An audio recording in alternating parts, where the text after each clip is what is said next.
News 18 लोकमतवर आपण पाहताय संध्याकाळच्या बातम्या। आपल्या सगळ्यांचं स्वागत। मी मिलिंद भागवत। अखेर अंधेरी पूर्व विधानसभेच्या पोटनिवडणुकीचा कार्यक्रम जाहीर झालाय। येत्या 3 नोव्हेंबरला या विधानसभेच्या पोटनिवडणुकीसाठी मतदान होणार आहे, तर 6 नोव्हेंबरला मतमोजणी।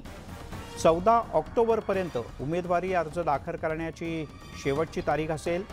उद्धव ठाकरे गटाकडून दिवंगत आमदार रमेश लटके यांच्या पत्नी ऋतुजा लटके यांना उमेदवारी आधीच जाहीर करण्यात आली आहे। शिवसेनेचे आमदार रमेश लटके यांचं 11 मे 2022 रोजी दुबईत हृदयविकाराच्या झटक्यानं निधन झालं होतं।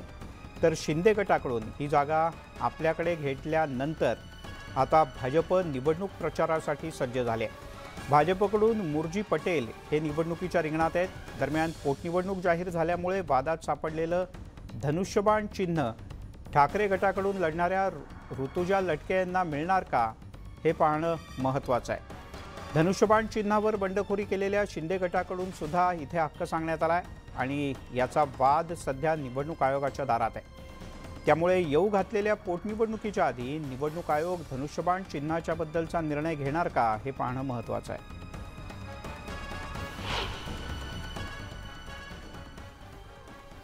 अंधेरीतल्या पोटनिवडणुकीसंदर्भात राष्ट्रवादीच्या पक्षाची भूमिका ही आहे की तिचा शिवसेनेला सहकार्य करेल। शिवसेना दुसरं काय करणार, त्यांच्याकडे उमेदवार कुठे आहे?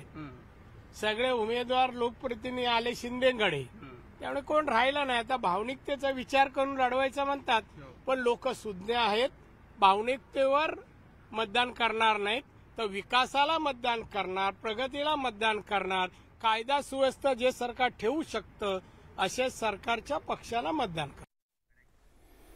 त्यामुळे ही निवडणूक रंगतदार होणार यात काहीच शंका नाही। तिकडे दसरा मेळाव्याच्या आधी शिंदे समर्थकांच्याकडून मेळाव्याचा एक नवीन टीझर जारी करण्यात आलाय। या टीझरमध्ये खोके रेडे असा उल्लेख आहे। या टीझरमधून उद्धव ठाकरे यांच्यावर सुद्धा घणाघात सोडण्यात आलाय।